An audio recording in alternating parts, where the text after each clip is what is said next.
खबर शामिल कंदासीं। सिंध में सेनेट जे ख़ाली थियल 2 जनरल सीटुनि ते पीपल्स पार्टी उम्मीदवार सैफुल्ला धारेजो ऐं असलम अबड़ो कामयाब थी विया आहिनि, जॾहिं त मुक़ाबले में बीठल सुन्नी इत्तेहाद काउंसिल जे उम्मीदवारनि खे रुॻो 4-4 वोट मिली सघिया आहिनि।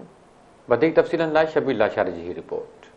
सिंध में सेनेट जे ख़ाली थियल 2 जनरल सीटुनि ते थियल चूंडुनि में पाकिस्तान पीपल्स पार्टी उम्मीदवार जाम सैफुल्ला धारेजो ऐं असलम अबड़ो कामयाब थी विया आहिनि। सिंध असेंबली में थियल चूंड दौरान पीपल्स पार्टी ऐं सुन्नी इत्तेहाद काउंसिल जे MPs वोटिंग में हिसो वरितो, जॾहिं त MQM पाकिस्तान जे 35 मेंबरनि ऐं जमात इस्लामी जे 1 MPs चूंड अमल जो बाइकाट कयो। सुबुह 9 वॻे खां शाम 4 वॻे ताईं थियल वोटिंग खां पोइ रिटर्निंग ऑफिसर ऐं सूबाई इलेक्शन कमिश्नर शरीफुल्लाह नतीजनि जो ऐलान कंदे ॿुधायो त इलेक्शन दौरान 161 मेंबरनि मां टोटल 124 मेंबरनि वोट कास्ट कयो, जिन मां 1 वोट ख़ारिज कयो वियो। नतीजनि मूजिबि पीपल्स पार्टी उम्मीदवार सैफुल्ला धारेजो 58 वोट ऐं असलम अबड़ो 57 वोट खणी सेनेटर चूंडिजी विया, जॾहिं त सुन्नी इत्तेहाद काउंसिल जे 2 उम्मीदवारनि खे 4-4 वोट मिली सघिया। चूंडुनि खां पोइ सीनियर सूबाई वज़ीर शर्जील इनाम मेमन मीडिया सां ॻाल्हाईंदे चयो त सेनेट जे इलेक्शन में पीपल्स पार्टी जा 2 उम्मीदवार वॾी अक्सरियत सां कामयाब थिया आहिनि।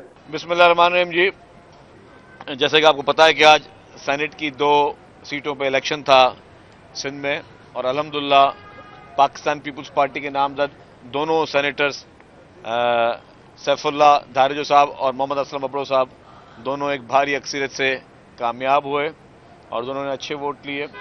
इसी तरीके से पाकिस्तान पीपल्स पार्टी आइंदा भी सेनेट के लिए पुरुम्मीद है कि पीपल्स पार्टी एक भारी अक्सरियत के साथ कामयाब होगी, और यही तसलसल जो है अपर हाउस में भी, जिस तरह सूबाई असम्बली में पीपल्स पार्टी ने एक बहुत बड़ी मेजॉरिटी ली, इंशाल्लाह सिंध की जो भी मजीद अभी सेनेट के इलेक्शन होने हैं उसमें भी सिंध में पीपल्स पार्टी जो है वो ज़्यादा से ज़्यादा वोट लेकर कामयाब होगी। सिंध में सेनेट जो 2 जनरल सीटूं निसार अहमद खोड़ो ऐं जाम मेहताब डर जे आम चूंडुनि में MPs चूंडजण बैदि ख़ाली कयूं हुयूं।